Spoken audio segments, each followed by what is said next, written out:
Did you watch Rebel Moon? Yeah. What'd you think? Give us your take on Rebel Moon. Well, I mean, it's not that I'm a Zack Snyder hater because Yeah.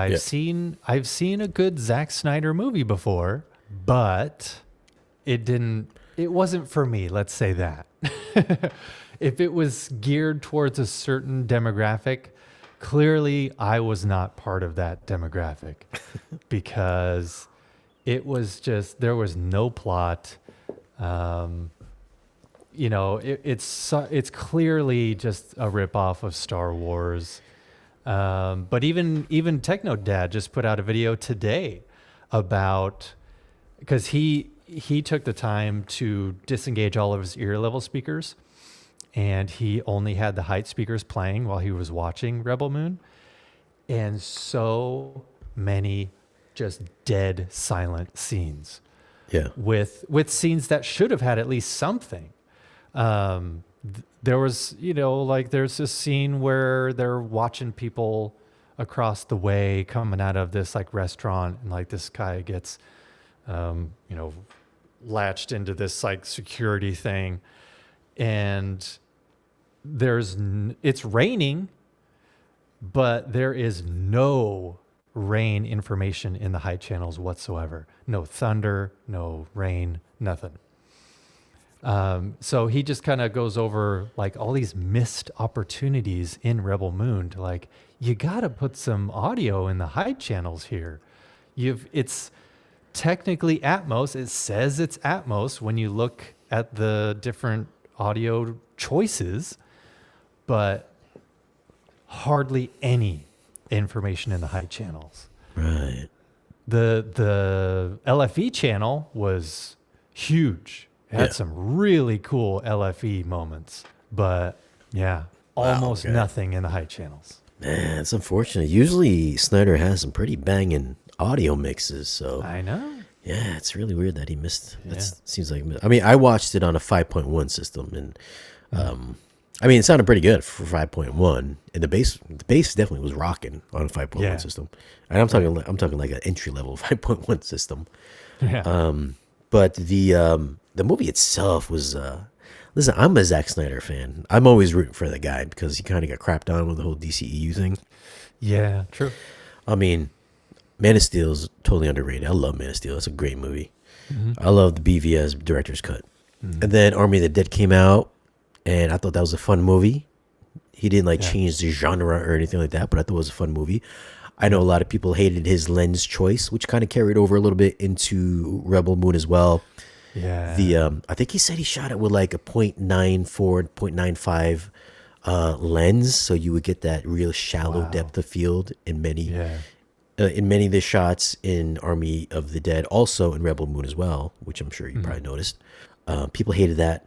I didn't mind it. I liked it. Army of the Dead, fun movie. I thought it was really good. I hope there's a sequel for that. Rebel Moon, I went into it thinking like, yes, he said this was originally a pitch for a Star Wars movie. Yeah. They turned him down. We got to the possible rape scene in the garage, and then I was like, oh, that's probably partially reason why they wouldn't want this as a Star Wars movie. There's going to be the whole revenge thing with the main lead character. She's going to beat up the bad dudes. I was like, cool. We're going to get some slow-mo action. I don't hate slow-mo action because he's like the only one that does it. Maybe Michael Bay for a little bit, but maybe like two directors will do like slow-mo action effectively. People always complain about slow-mo action. And I like it that he's so different that you love him or hate him. I love it that he has his own style. So I started watching it, and man, we were just like 15 minutes into it. I think there's this one scene where they're gathering the people, the group, and they go, all of a sudden, it just cuts to them meeting the chick that goes to fight a spider. Yeah. I was like, what are we doing now? I was like, why is she fighting a spider? And why? I was like, why are they seeking her out? Yeah. It's just like, oh, we picked up this guy. Now we went to the spider killing woman. Now we're going to, I think his name is Titus, Jaimin Hansu. We're going to pick up this king who's like, I don't know. I think he's a prisoner or something like that. He's like breaking him out of this gladiator jail or something. Yeah, I don't.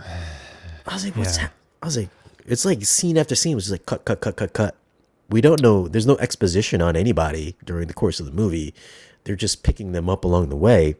Mm-hmm. And then towards the end of the movie, we get a little bit of a backstory on each character. But then none of the characters interact with each other. Like nobody talks to No. each other. No.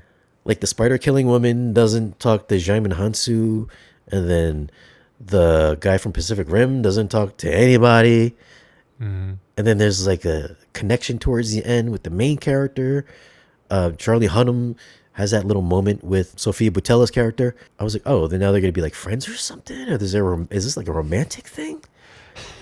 And then all of a sudden, Sophia Boutella's character there's an interest with the farm guy. I was like, did I understand that? Am I missing the romantic connection that he had a crush on her?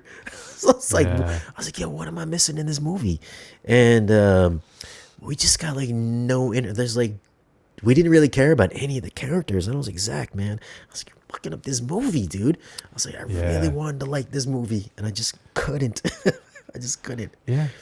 I know. There's no character development whatsoever. Yeah. And then the main character chick, she just has these long-winded exposition moments throughout the entire movie where you're like, all right.